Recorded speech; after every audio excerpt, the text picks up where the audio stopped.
اللهم انفعنا بما علمتنا وعلمنا ما ينفعنا وزدنا علما وبارك لنا في علمنا وارزقنا الإخلاص في القول والعمل كاملا ونسألك اللهم علما نافعا لا ينسى آمين يا رب العالمين. Kita lanjutkan pengajian kitab Al-Jami' As-Shaghir karya Al-Hafidh Al-Imam As-Suyuti Al-Muhaddits rahimahullahu ta'ala. Kita sudah sampai pada hadis 9851. Ini nomor dalam kitab saya ya. Bisa jadi dalam kitab antum berbeda. Qala al-muallif rahimahullah, qala Rasulullah sallallahu alaihi wasallam, la taqumus sa'atu, tidak akan terjadi kiamat hatta yakuna, sehingga adalah as'adun nasi fid dunya, orang yang paling bahagia di dunia adalah Luka' bin Luka', orang yang rendah, putranya orang yang rendah.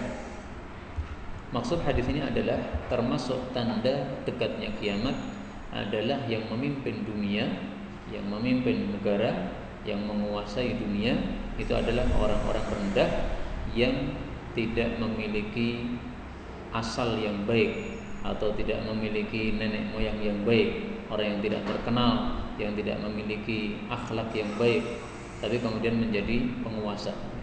Nah, maka hadis ini untuk masa-masa kita sekarang ini sudah terjadi.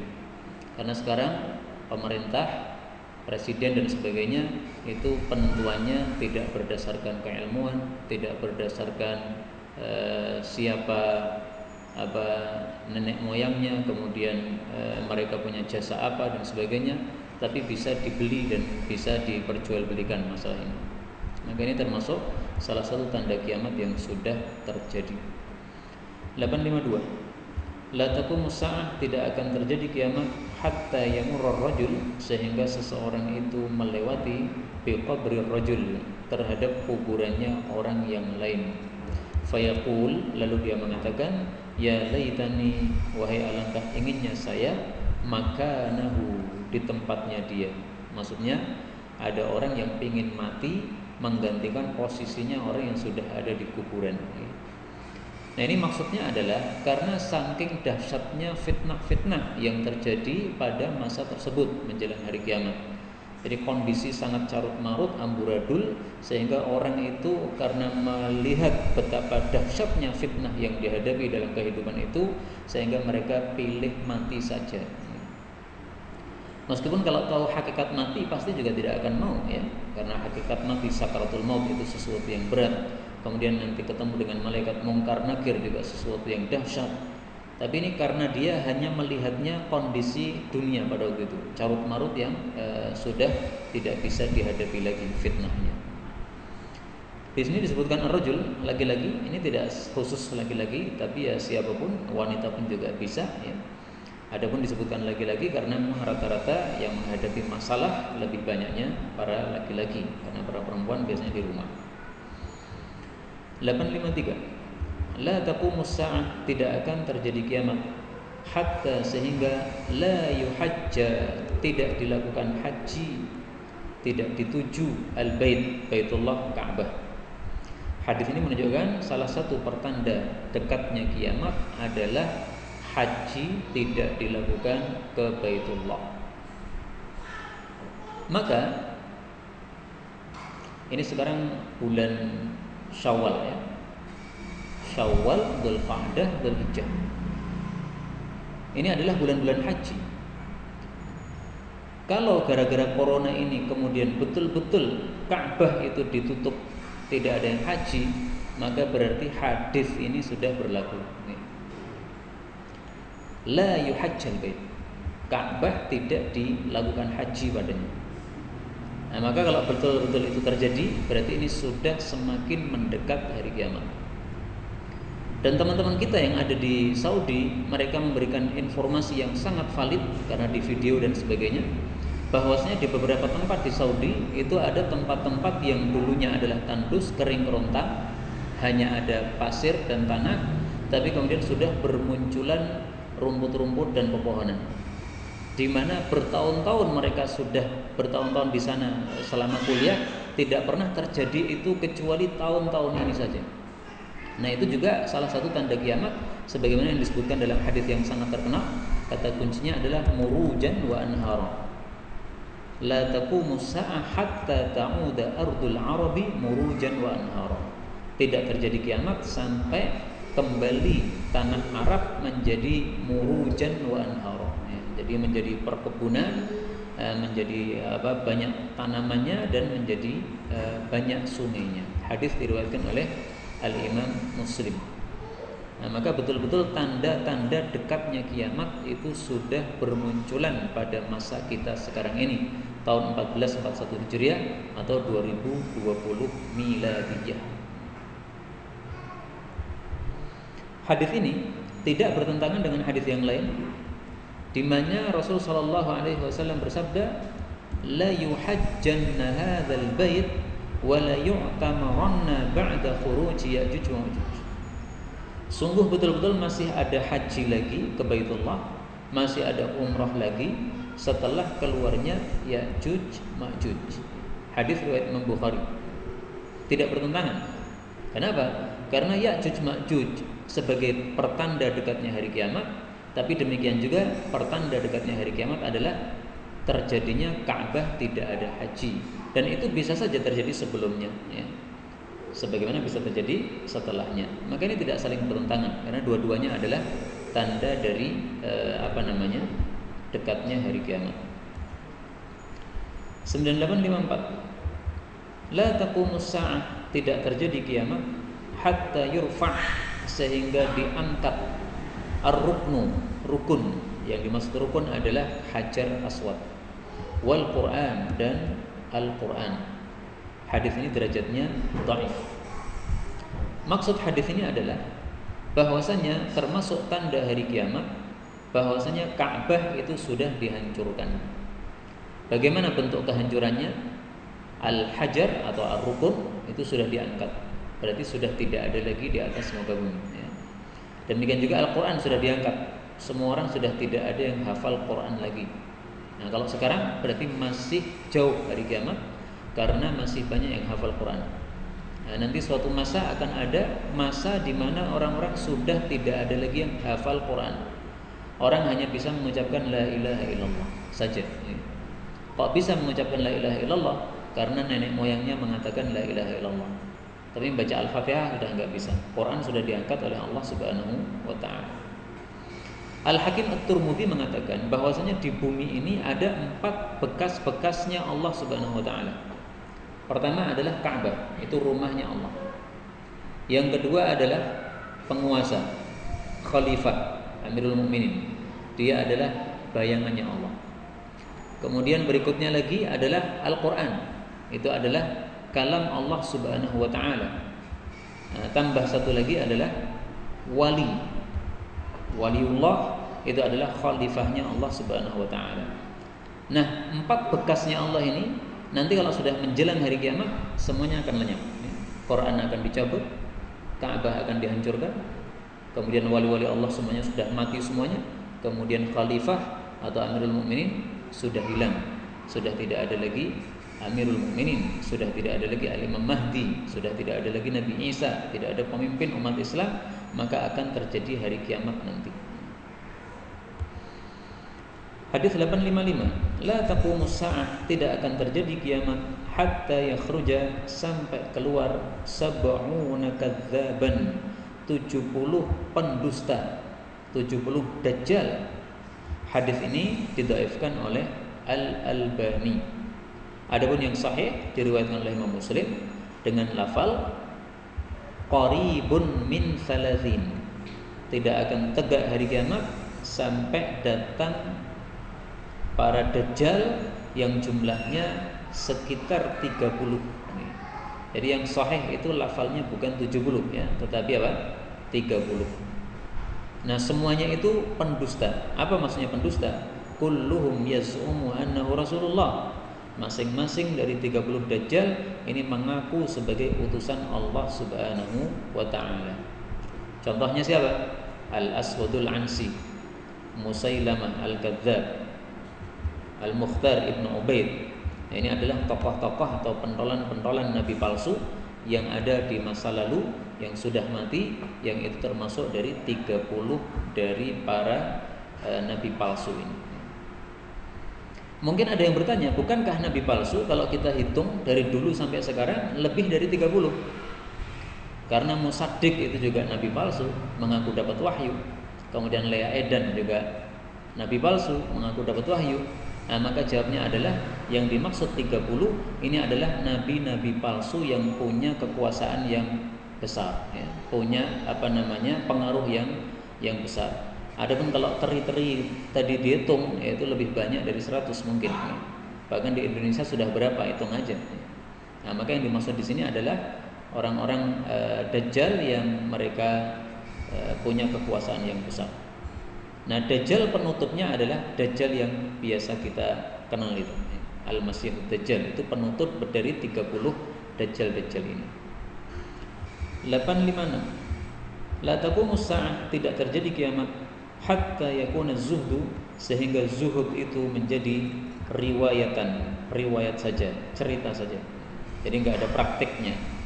Wal wara', sementara sikap wara' yaitu menjauhi keharaman dan syubhat, tasannu'an, itu adalah dipaksakan.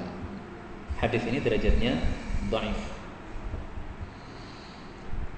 Tetapi isi dari hadis ini sudah terjadi di masa sekarang. Sekarang ada nggak orang yang zuhud? Paling kalau ada hanya cerita-cerita saja. Kita sering bicara masalah zuhud, tapi apakah kita zuhud? Saya yakin kita bukan orang-orang yang zuhud. Maka zuhud hanya cerita saja, tapi nggak ada praktiknya. Karena kalau kita zuhud itu tidak menoleh kepada dunia sama sekali. Jadi hati tidak ada menoleh kepada dunia. Hati tidak ada cinta kepada dunia. Nah, apakah hati kita seperti itu? Kan enggak. Kita punya motor yang kurang bagus, melihat motor yang bagus pengen, ya, wah motorku kok elek. Kita punya rumah yang kecil, melihat rumah yang longgar, pengen, wah rumahnya itu enak itu. Ya. Itu berarti enggak zuhud itu, karena hatinya masih cinta, masih pingin kepada dunia. Maka zuhud hanya cerita saja. Ini sudah terjadi di masa kita sekarang ini. Az-zuhdu riwayat. Karena kita sudah dalam kondisi seperti ini, ya minimal kita memperbanyak amal saleh supaya kita tidak berlanjut-lanjut di dalam cinta terhadap dunia. 857. La tukabbiru, janganlah kalian itu mulai takbir fis salati, dalam salat, hatta yafrughal muadzin, sehingga selesailah muadzin itu min adzanihi, dari adzannya. Hadis derajatnya dhaif. Maksud hadis ini menurut Al-Imam Al-Munawi adalah bahwasanya antara adzan dengan qomat itu jangan langsung, tetapi hendaklah ada jaraknya. Itu maksudnya. Sehingga kalau sudah adzan jangan langsung qomat, karena kalau langsung qomat nanti langsung takbir, langsung salat. Tapi hendaklah ada jeda antara keduanya, sebagaimana sabda Nabi sallallahu alaihi wasallam, baina kulli adzanaini salatun liman syaa. Antara dua adzan itu ada salat bagi yang mau. Nah, maka semua salat lima waktu itu sunnahnya adalah antara adzan dengan qomat ada jedanya. Kalau antara adzan dengan qomat tidak ada jedanya, maka itu malah tidak sesuai sunnah. Untuk salat maghrib sama saja, tetap ada jedanya. Maka kalau ada di satu masjid maghribnya antara adzan dengan qomatnya enggak ada jedanya, langsung qomat, tidak sesuai sunnah. Dan itu salah paham terhadap hadis Nabi sallallahu alaihi wasallam. Apa hadis yang Nabi yang dimaksud?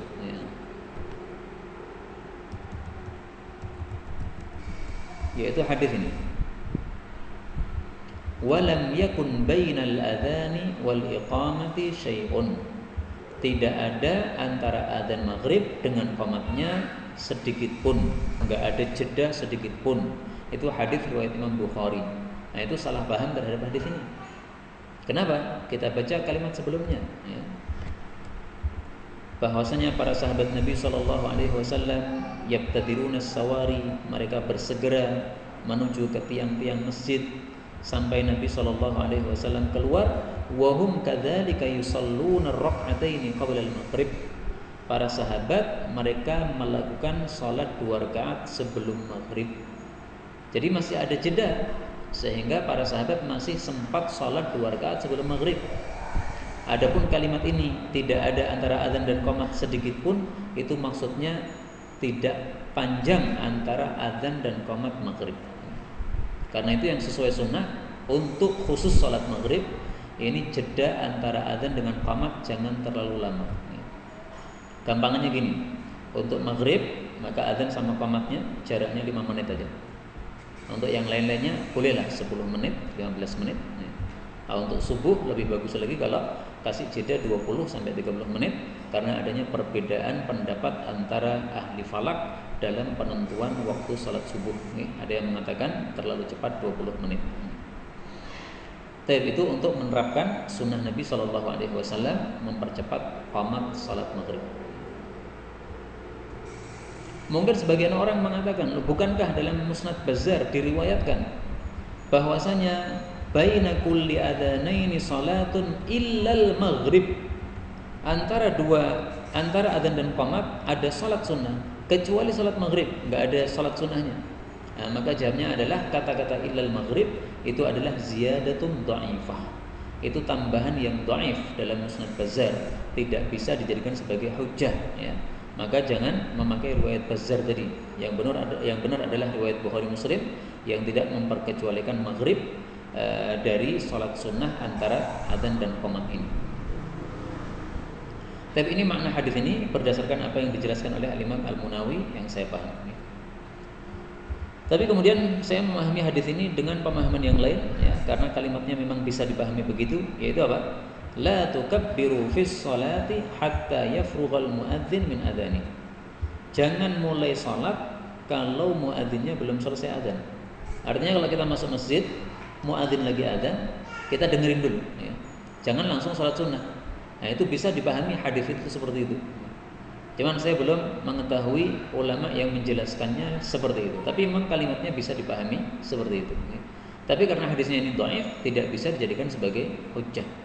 Sehingga sudah kita sampaikan dulu, kalau kita masuk ke masjid khusus untuk sholat Jumat, maka meskipun sudah dikumandangkan adzan Jumat, maka lebih bagusnya kita langsung sholat sunnah, tidak menunggu adzan selesai. Kenapa? Karena mendengarkan adzan hukumnya adalah sunnah, sementara mendengarkan khutbah hukumnya adalah apa? Wajib ya. Mendengarkan khutbah Jumat hukumnya adalah wajib.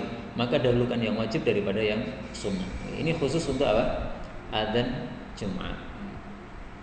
Apalagi yang adzannya terlalu panjang ya. Diawer-awer sampai 5 menit baru selesai. Panjenengan berdiri 5 menit tambah kesel dewe. Udah ditinggal aja kalau ada adzan diawer-awer gitu. Kita masuk masjid langsung salat aja. 9858. La tukthir, janganlah kamu memperbanyak hammaka, kesusahanmu. Orang susah. Ma qaddara, apa yang telah ditakdirkan oleh Allah, yakun, pasti terjadi. Wa ma turzaq, dan apa yang kamu itu diberi rizki, yatik, pasti akan datang kepada kamu. Hadis derajatnya dhaif, tetapi maknanya jelas-jelas sahih. Jadi hadis ini menyuruh Ibnu Mas'ud supaya tidak usah susah. Ibnu Mas'ud ini kan termasuk sahabat Nabi yang miskin. Miskin, duitnya sedikit. Nah, maka diberi pesan, la tuksir hamma. Enggak usah susah. Kenapa? Karena yang sudah ditakdirkan pasti terjadi. Dan rizki tidak akan lari kemana-mana.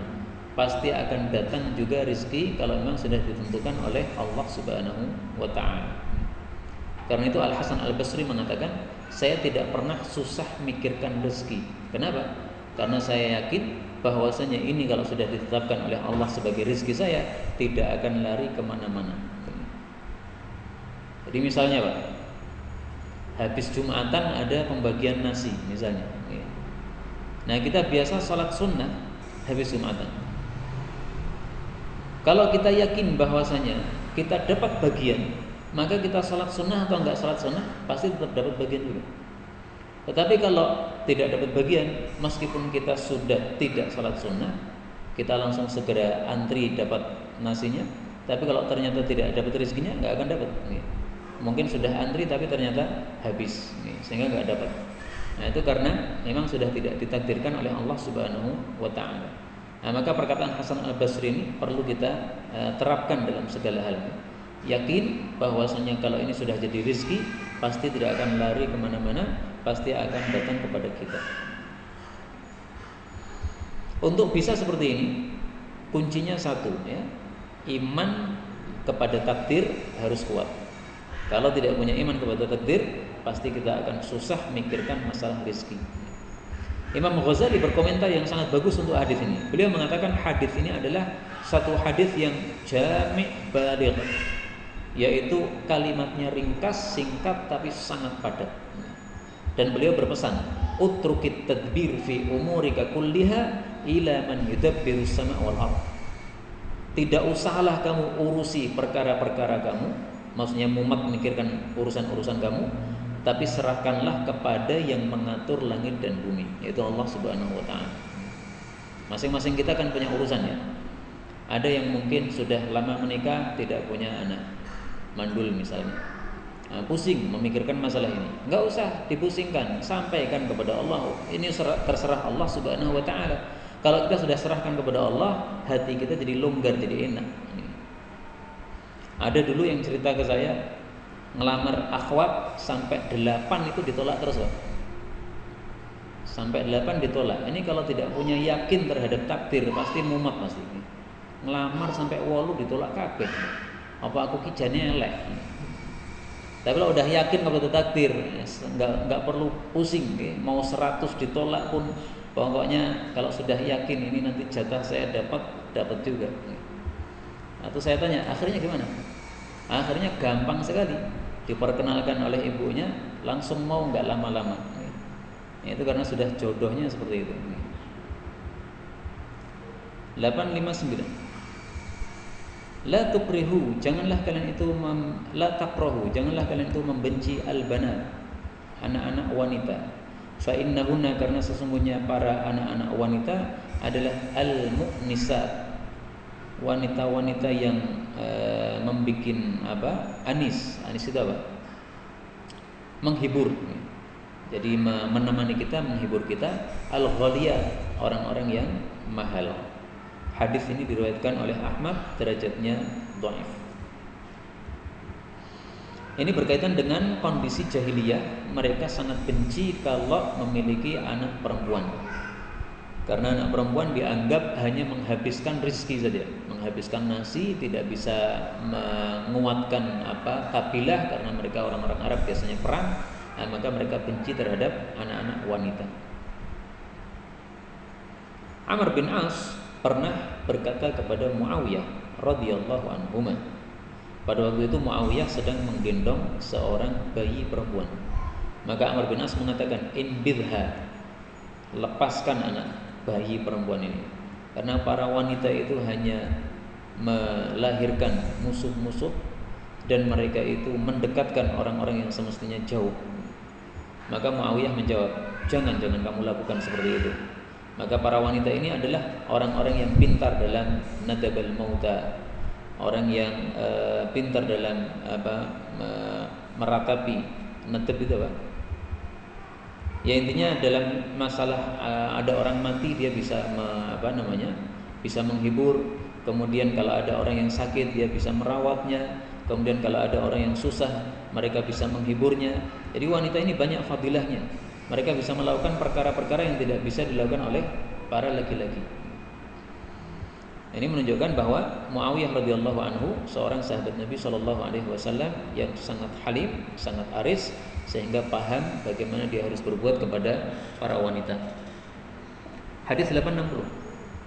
La tukrihu, janganlah kalian itu membenci mardakum, orang-orang sakit di antara kalian, ala ta'am wasyarab, untuk makan dan minum. Fa innallaha, karena sesungguhnya Allah, yut'imuhum, memberi makan kepada mereka, wa yasqihim, dan memberi minum kepada mereka. Hadis derajatnya sahih. Jadi kalau ada orang sakit, tidak mau makan, tidak mau minum, jangan kita paksa. Nah terus bagaimana kalau mereka malah tidak makan, tambah sakit, tambah mati? Nah jawabnya adalah ini, Allah yut'imuhum wa yasqihim. Allah memberi makan mereka dan Allah memberi minum mereka. Maksudnya gimana? Maksudnya Allah sudah memberikan kepada mereka pengganti dari makan dan minum yang bisa menjaga nyawa mereka. Kita kan biasanya khawatir kalau ada keluarga kita sakit nggak mau makan, khawatir tambah parah, tambah mati nanti. Nah, sehingga dipaksa kasih makan. Padahal kalau dipaksa itu malah bisa tambah sakitnya. Karena sudah susah, tambah dipaksa lagi tambah susah. Nah, maka kalau kita biarkan, sebenarnya mereka sudah diberi kekuatan oleh Allah Subhanahu wa taala sehingga mereka bisa beberapa lama tidak makan, yang kalau dalam kondisi normal mereka pasti akan termadoroti dengan sebab itu, tapi gara-gara kondisi sakit ini maka justru malah tidak apa-apa. Tapi tentu saja seperti ini harus diukur, nih. Jangan betul-betul tidak dikasih makan sampai berhari-hari, ya kalau begitu pasti mati juga. Bagaimana sikap kita kepada orang sakit? Sikap kita kepada orang sakit adalah kita tawarkan makanan kepada mereka, apa yang mereka sukai. Meskipun secara jujur ya, hadis dalam masalah ini dhaif. Idza ishtaha maridu ahadikum syai'an, kalau seseorang sakit di antara kalian menginginkan sesuatu, falyut'amhu, hendaklah dia diberi makanan tersebut. Hadis riwayat Ibnu Majah dan didhaifkan oleh Al-Albani. Karena ada rawi bernama Ibnu Hubairah yang dia seorang rawi yang dhaif. Nah, tapi meskipun demikian, meskipun ini hadisnya dhaif, ini sesuai dengan kondisi orang sakit. Orang sakit itu tidak mudah menyukai makanan, sehingga apa yang dia maui hendaklah diberikan. Kamu pengen apa? Kamu bayangkan apa? Apa yang bisa kamu makan? Nah, kalau sudah dia bayangkan sesuatu, itu yang diberikan, insya Allah jadi makanan yang mudah untuk dia makan. Nah, maka sikap kita adalah jangan paksa untuk makan sesuatu yang dia tidak mau makan, tapi tawarkan apa yang dia inginkan. 861. La takallafu, janganlah kalian itu memaksakan diri lidhaif, untuk tamu. Hadis ini disahihkan oleh Al-Albani.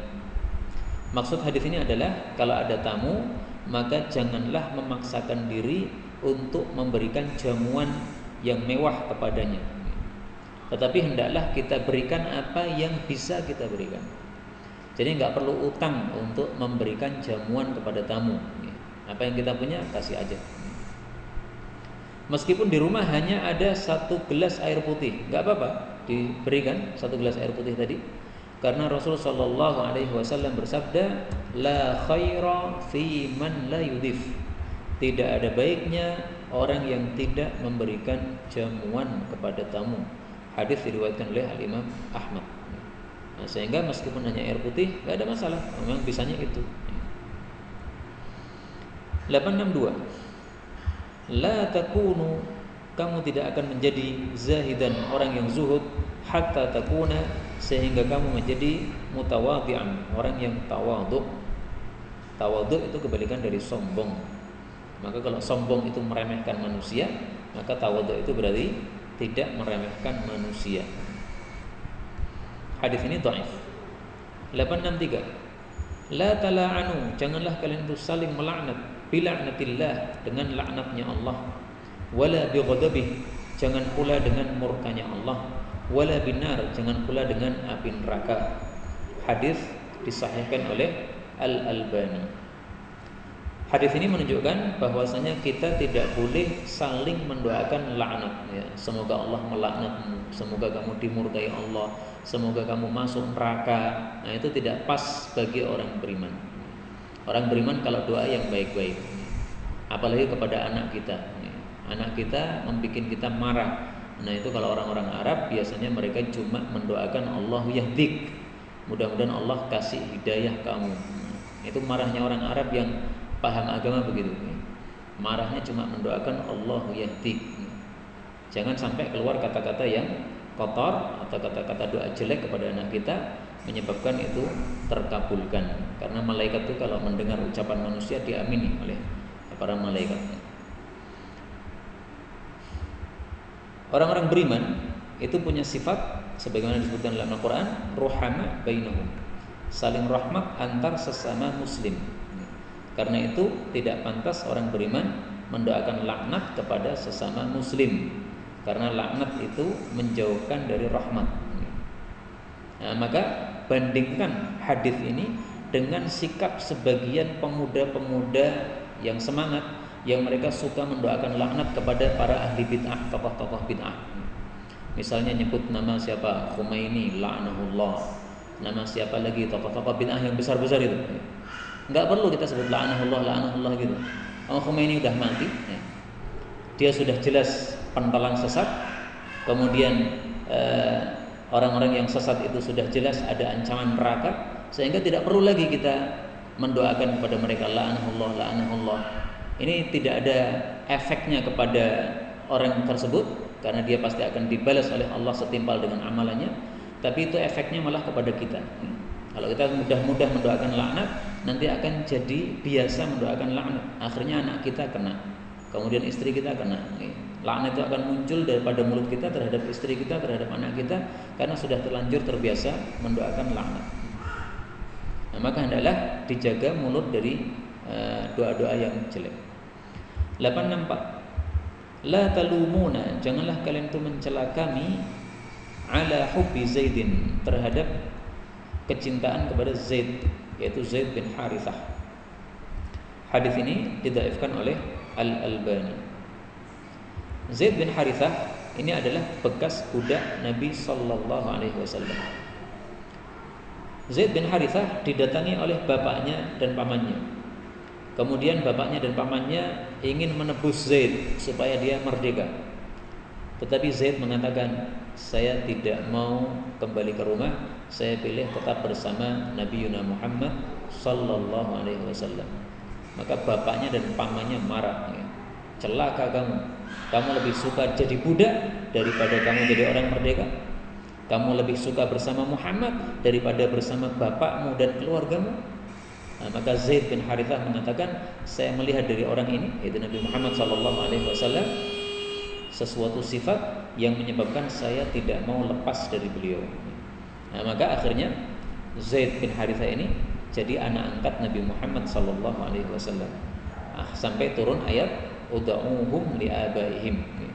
Karena waktu itu setelah jadi anak angkat Nabi dipanggil Zaid bin Muhammad. Nah, tidak boleh, harus kembali seperti semula, Zaid bin Harithah.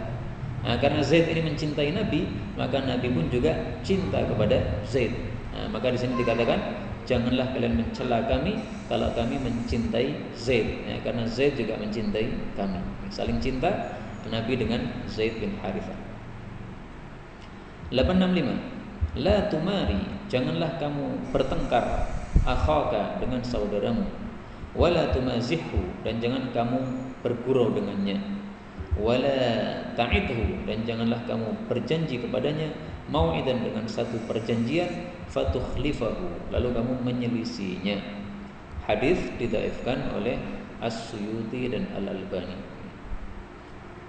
Nah, karena hadisnya dhaif, mari kita bahas satu persatu dari 3 perkara yang disebutkan di sini. Pertama, jangan bertengkar. Jelas pertengkaran itu tidak baik, ya, karena pertengkaran itu munculnya dari setan, sebagaimana sabda Nabi SAW, fit tahrishi bainahum, setan itu yang mengadu domba antara kaum muslimin. Adapun tumazihu, bergurau, maka Rasulullah SAW juga bergurau bersama para sahabatnya. Karena itu para ulama katakan bergurau yang dilarang itu adalah bergurau yang memiliki salah satu dari 3 sifat. Yang pertama, bergurau yang berlebihan. Yang kedua, bergurau yang terlalu sering, sampai terkenal orang ini ahli gurau. Nah, itu nggak benar, nggak baik seperti itu. Yang ketiga adalah bergurau yang mengandung gangguan terhadap orang lain. Seperti dulu pernah saya di pesantren, teman saya bawa kayu kecil, nah, kemudian ditaruh di samping temannya itu. Kemudian temannya dipanggil. Nah, temannya menoleh. Ini kayunya langsung masuk di lubang telinganya itu. Nah, berdarah gitu. Nah, itu namanya gurau yang tidak pas itu. Itu yang termasuk yang dilarang. Itu namanya mengganggu seperti itu, enggak boleh. maka silahkan bergurau selama berguraunya itu tidak memiliki salah satu dari 3 sifat tadi, nggak ada masalah, karena juga dilakukan oleh Nabi Shallallahu Alaihi Wasallam. Adapun menyelisih janji, ini jelas ya sifat orang munafik. 866. La tamassal Quran, janganlah kamu menyentuh mushaf Al-Quran illa wa anta tahir, kecuali dalam kondisi kamu suci, yaitu suci dari hadas. Hadis ini didhaifkan oleh Al-Albani, bahkan beliau mengatakan dhaifun jiddan, ya, hadisnya sangat dhaif. Adapun Imam Hakim mensahihkannya, Suyuti juga mensahihkannya, Zahabi juga mensahihkannya. Jadi kesimpulannya gini, siapa yang berpendapat bahwa hadis ini sahih, maka mereka berpendapat tidak boleh menyentuh Al-Quran kecuali dalam kondisi suci. Maka kalau sudah batal hadas, maka boleh tetap lanjut baca Quran, tapi tanpa menyentuh. Nah, caranya bagaimana? Pakai stick misalnya. Makan mie ayam kan ada sticknya Pak. Nah, pakai stick itu, dibuka halamannya, nggak apa-apa, karena tidak menyentuh. Tetapi bagi yang berpendapat bahwasanya hadis ini dhaif, berarti apa? Tidak bisa dijadikan sebagai dalil. Anda mengikuti yang mana? Kalau saya pribadi cenderung kepada pendhaifan hadis ini, sebagaimana dikatakan oleh Syekhul Albani rahimahullah. Nah, sehingga menyentuh mushaf Al-Quran kondisi suci tidak ada masalah, dan itu bagus. Kondisi hadas juga tidak ada masalah meskipun kurang utama. 867. La tamassan nara, la tamassun naru. Api itu tidak menyentuh musliman kepada orang muslim ra'ani yang melihat saya, yaitu sahabat Nabi, au ra'a man ra'ani, atau melihat orang yang melihat saya, yaitu para tabi'in. Hadis ini didhaifkan oleh Al-Albani. Jadi enggak ada jaminan ya. Kalau ada orang muslim melihat Nabi tidak akan masuk neraka, enggak ada jaminan ya. Meskipun itu sahabat Nabi, meskipun itu pernah melihat Nabi, tapi kalau punya dosa maka berhak untuk dihukum oleh Allah Subhanahu wa taala, kecuali kalau Allah memberikan ampunan ya. Dan para sahabat Nabi, kalau seandainya semuanya diampuni oleh Allah, itu sangat masuk akal. Karena mereka meskipun punya dosa-dosa, tetapi fadilah mereka lebih banyak daripada dosa yang mereka perbuat, insyaallah ta'ala. 868. La tamsah, janganlah kamu usapkan yadaka, telapak tanganmu, bisaubi, pada kainnya, mal la taksu, orang yang tidak kamu beri kain atau tidak kamu beri pakaian. Hadis ini derajatnya dhaif. Maksud hadis ini adalah kalau kita selesai makan, jangan kita memakai serbetnya orang yang kita tidak kasih serbet kepada dia. Misalnya anak kita, ya, kalau anak kita kan serbetnya dari kita, ya. Istri kita serbetnya dari kita. Kita yang cari duit, dapat uang, kemudian beli serbet. Nah, anak istri pakai serbet yang ada di rumah itu. Nah, maka kita setelah makan pakai serbetnya istri nggak apa-apa, pakai serbetnya anak nggak apa-apa. Tapi kalau serbetnya orang lain nggak boleh. Kita habis makan begini, kemudian tiba-tiba ngambil serbetnya teman kita, kemudian kita pakai, nggak boleh, harus minta izin dulu, karena itu bukan milik kita. Jadi kesimpulan hadis ini adalah maksudnya jangan menggunakan harta orang, kecuali orang yang memang kita nafkahi, anak, istri yang kita kasih pakaian kepada mereka, nah, maka kita gunakan hartanya, tidak apa-apa.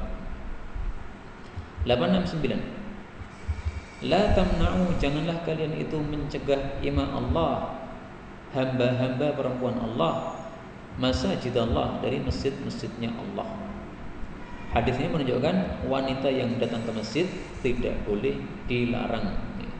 Jadi suami tidak boleh melarang istrinya untuk pergi ke masjid dalam rangka ibadah kepada Allah Subhanahu wa taala. Kata-kata ima artinya adalah hamba. Kenapa Rasulullah tidak mengatakan jangan melarang para wanita, tapi Nabi mengatakan jangan melarang para hamba Allah? Karena ini menunjukkan bahwasanya para wanita ini datang ke masjid dalam rangka untuk menghamba kepada Allah. Datang ke masjid untuk pengajian, itu sesuatu ibadah. Datang ke masjid untuk sholat berjamaah, ini ibadah.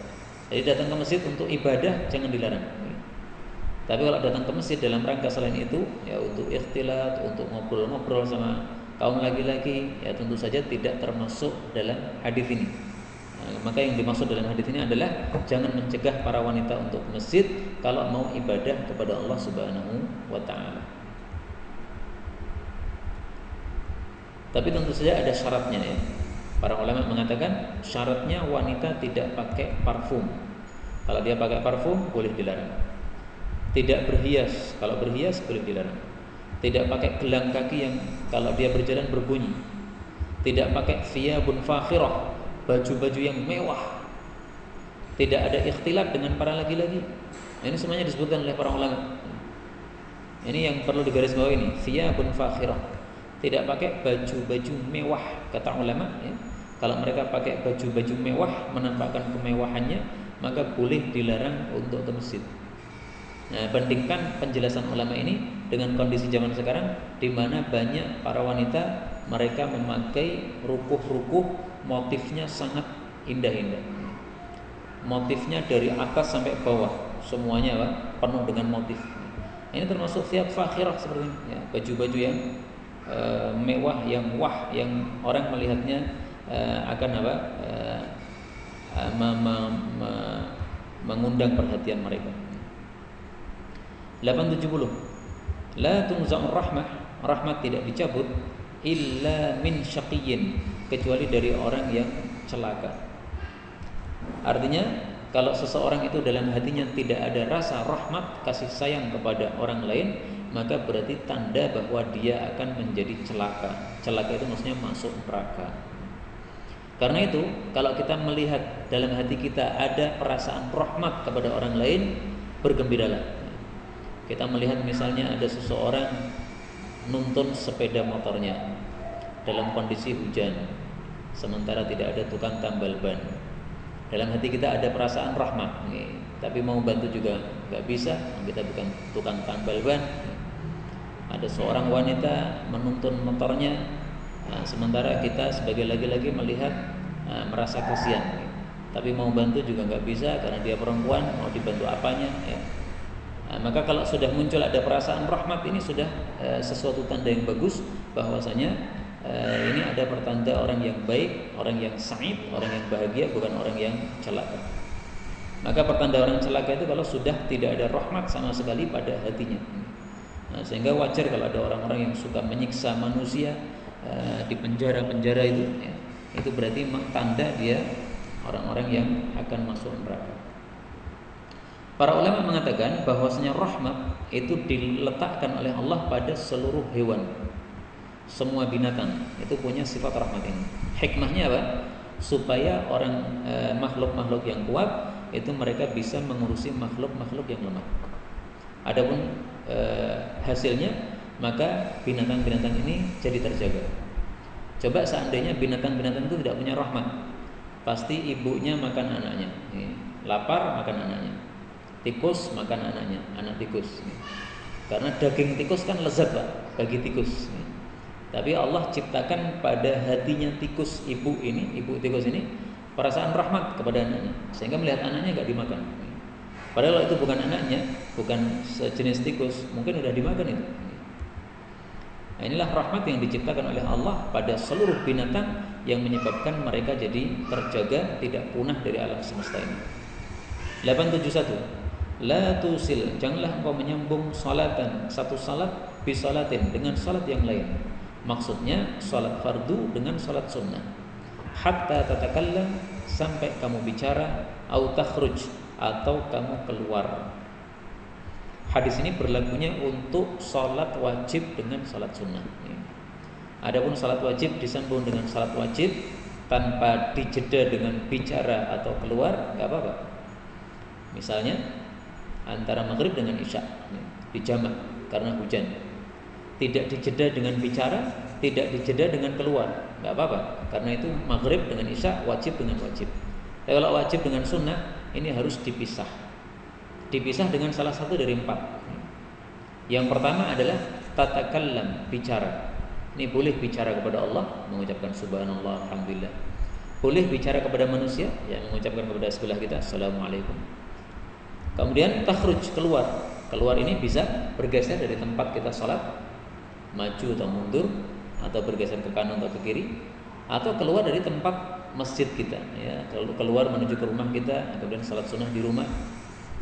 Nah, maka salah satu dari 4 ini kalau sudah kita lakukan, itu sudah boleh kita salat sunnah. Kata-kata takhruj, keluar, ini tidak harus keluar dari masjid, ya. Bisa bermakna bergeser.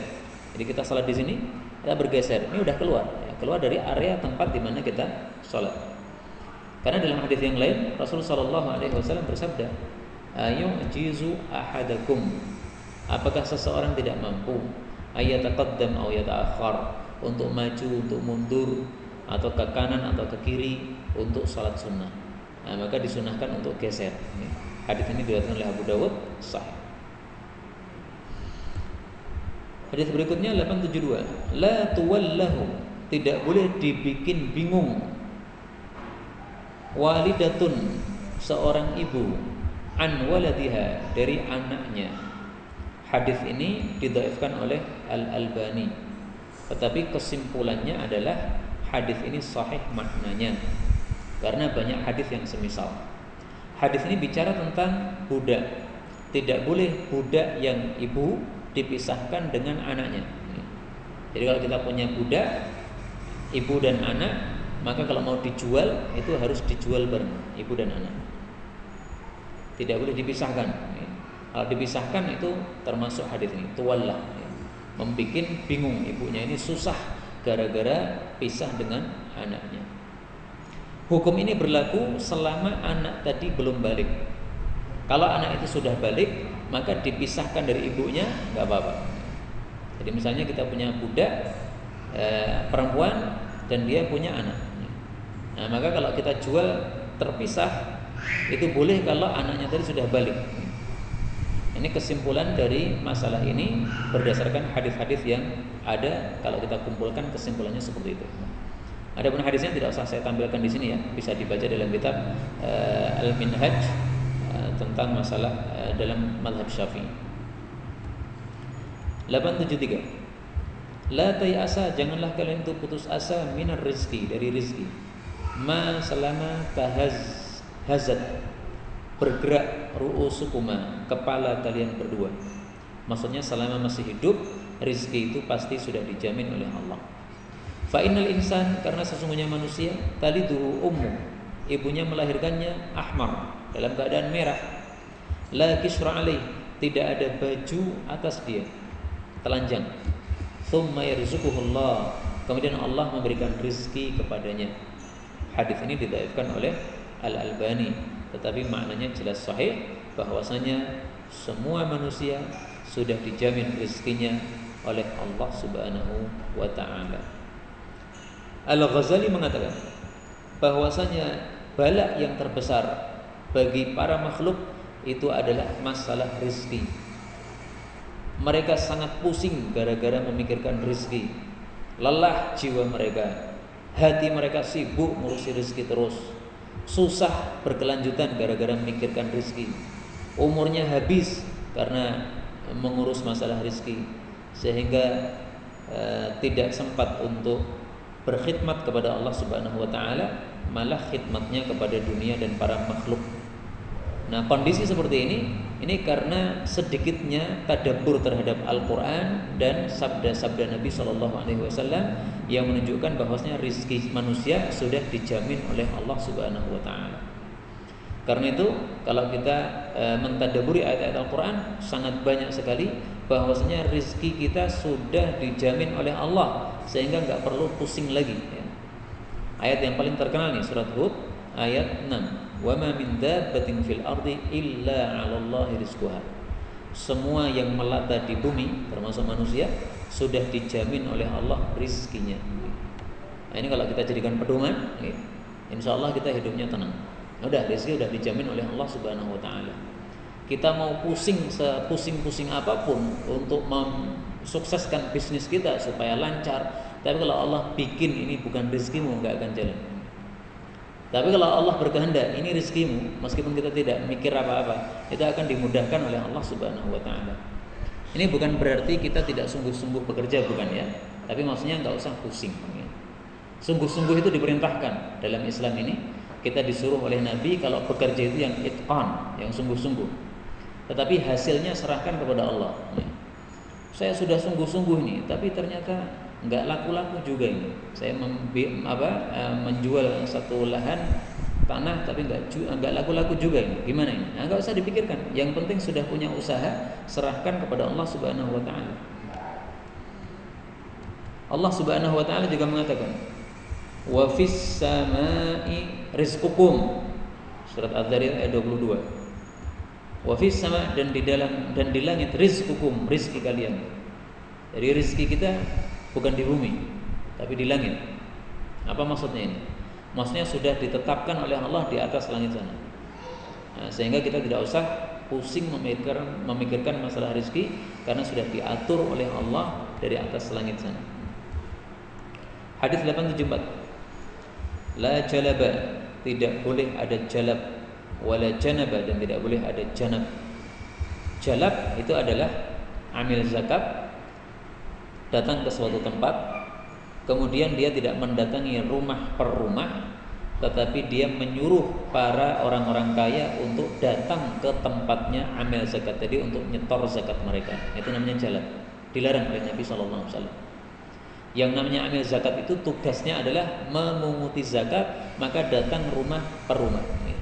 Ini ada orang kaya, datangi rumahnya, kemudian dihitung, kamu punya ternak berapa, dihitung, oh berarti zakatmu sekian, kekayaanmu sekian. Ditanya, kamu punya bisnis apa, kekayaannya berapa, datangi satu rumah. Karena itu yakin bahwasanya sekarang ini nggak ada amil zakat. Amil zakat yang syar'i ya.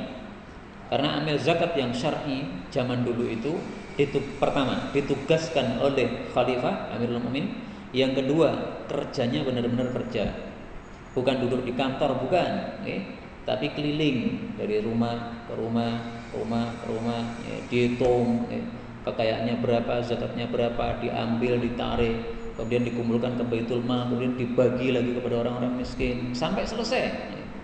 Kalau zaman sekarang apa? Masuk kantor, nyalakan AC, linggo, nunggu orang kaya. Orang kaya yang belum zakat datang sini, berapa kekayaanmu? Itu bukan amil, itu seperti itu. Nah, maka amil-amil zaman sekarang kalau mereka ngambil harta zakat karena alasan saya juga amil dapat hak, itu amil yang insya Allah nanti masuk neraka insya Allah. Karena mereka mengambil harta tidak berhak. Taib. Kemudian wala janab, dan tidak boleh ada janab. Nah, janab itu mirip dengan jalab, tapi janab itu ini satu tempat ya. Dia berada di tempat yang paling jauh, kemudian orang-orang di tempat itu suruh datang. Jadi misalnya Solo ini pojoknya mana? Pojok selatan. Nah, dia di pojok selatan, kemudian seluruh orang-orang Solo dia suruh datang untuk datang ke situ menyetorkan zakat mereka. Enggak boleh. Lah terus yang harus dilakukan bagaimana? Nah, ini ada kelanjutan hadisnya. Wala tu'khaduz zakatu illa wala tu'khadhu shadaqatuhum illa fi durihim. Tidaklah zakat itu diambil kecuali di rumah-rumah mereka. Jadi amilnya datang dari satu rumah ke rumah yang lain. Ini kelanjutan hadisnya di dalam Sunan Abu Daud, tapi tidak disebutkan dalam hadis yang kita baca. Kemudian wala syighara, dan tidak ada nikah syighar fil Islam, di dalam Islam. Nikah syighar itu adalah nikah tukar menukar anak tanpa ada mahar. Jadi misalnya ya, saya punya anak laki-laki, kemudian saya punya anak wanita, kemudian teman saya punya anak wanita. Nah, saya mengatakan kepada teman saya, anakmu nikahkanlah dengan saya, kamu nanti saya nikahkan dengan anak saya. Nah, jadi tukar menukar apa? Anak. Saya punya anak wanita, dia punya anak wanita, tukar menukar. Nah, setelah itu setelah dinikahkan nggak usah pakai mahar, kita cuma teman aja. Nah, ini zalim kepada para wanita, tidak boleh seperti ini. Dan ini pernikahan seperti ini tidak sah, dan ini termasuk pernikahan adat jahiliyah. Mayoritas para ulama berpendapat nikah syighar tidak sah. Menyelisih mereka mazhab Hanafi, mereka mengatakan nikahnya sah tetapi harus dikasih mahar setelah itu.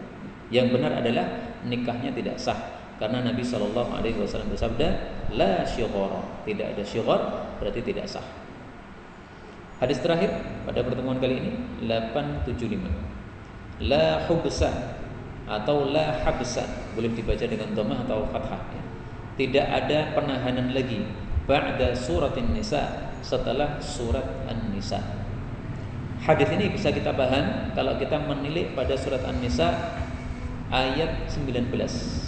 Ya ayyuhalladzina amanu la yahillu lakum an tarithun nisaa karha.